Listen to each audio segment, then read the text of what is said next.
When a writer brings their work to you, or even from hearing from agents who've had a writer bring work to them, what sort of telltale signs appear when it's so deeply personal and you can tell that that writer doesn't have enough perspective? Whereas when you can maybe tell that it's sort of loosely based on a multitude of people and there's a little more definition to the problem, or maybe there's not, and I'm just projecting that. I don't know if there are telltale signs, because you never know when you're reading something, is this the author's own life story? I mean, you can suspect it, but I would say the absence of some of these elements we're talking about, the 7 elements of what the problem, the absence of those is the main thing that a reader is noticing. That it isn't that entertaining to watch, or the stakes aren't life-altering, it doesn't seem like, or the character isn't relatable, or the problem isn't punishing enough, or what's going on isn't believable enough. Those kind of things are what we're just noticing right away. Once we notice them, we may speculate that, oh, this is because it's their own true story and their own true life situation doesn't have those elements, but we don't really know for sure. So I don't know that I can say, oh, I can tell this is like a too personal true story thing necessarily, unless I really know the writer and it's pretty obvious that it's their life. It's more that the sort of absence of some of those elements not appearing as strongly as we would want makes us less enthused about the script, and it may or may not be because it was a personal, story like that. Right.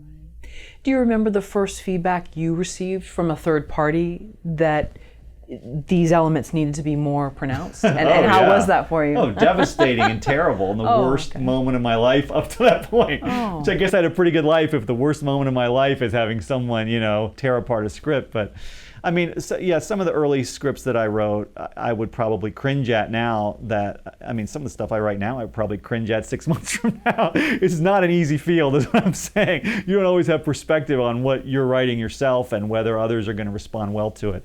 But, I had people say there's just not enough conflict. It needs more conflict. And I, in my early days, thought conflict meant like people arguing or fighting or car chases or something. Like, I didn't really know what that meant exactly.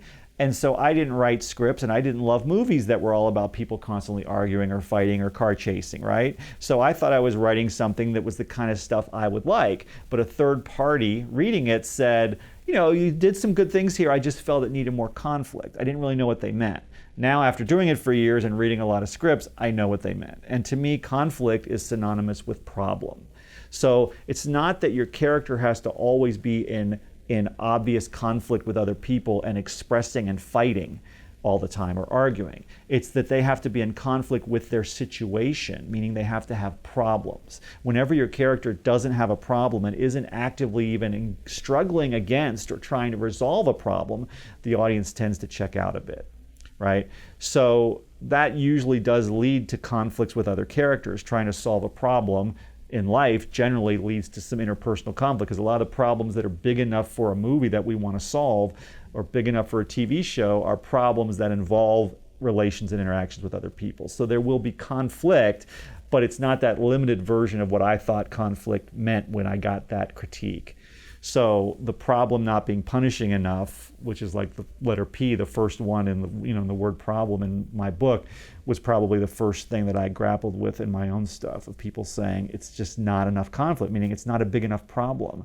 It's maybe not a life-altering enough problem, which is the L word, which is about the level of the stakes of the problem. Why does it matter that they solve this problem? Why does the audience care whether they solve it or not? Is it big enough, and is it relatable enough, which is the R word, where the audience is starting to feel like it's our problem too. We are standing in the shoes of this character as they try to solve this problem, and we feel something about it. We want it to be solved because it's kind of like it's us now.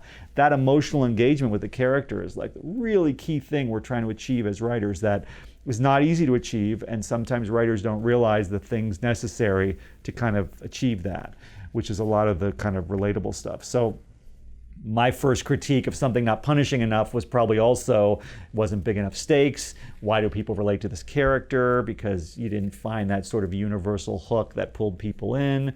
The character didn't have those elements that make the audience just start to feel like I'm bonded with them, which is such a key part for me. Like the beginning of any screenplay, what Save the Cat calls the setup section, I think, the first 10 pages. It's all about achieving that bonding with the audience. And people often talk about, people put down a script in the first 10 pages if it's not grabbing them. And writers tend to think, oh, you grab them by having really exciting spectacle in the beginning with really high stakes, action or entertainment value, which is always helpful. But to me, the more important goal in those first 10 pages is to introduce your main character at some length and at some breadth and in some depth in such a way that the audience starts to see what the key things are that would make us care about them. What makes them a compelling, relatable person, even before the main story problem has kicked in. What makes us just kind of want to follow them.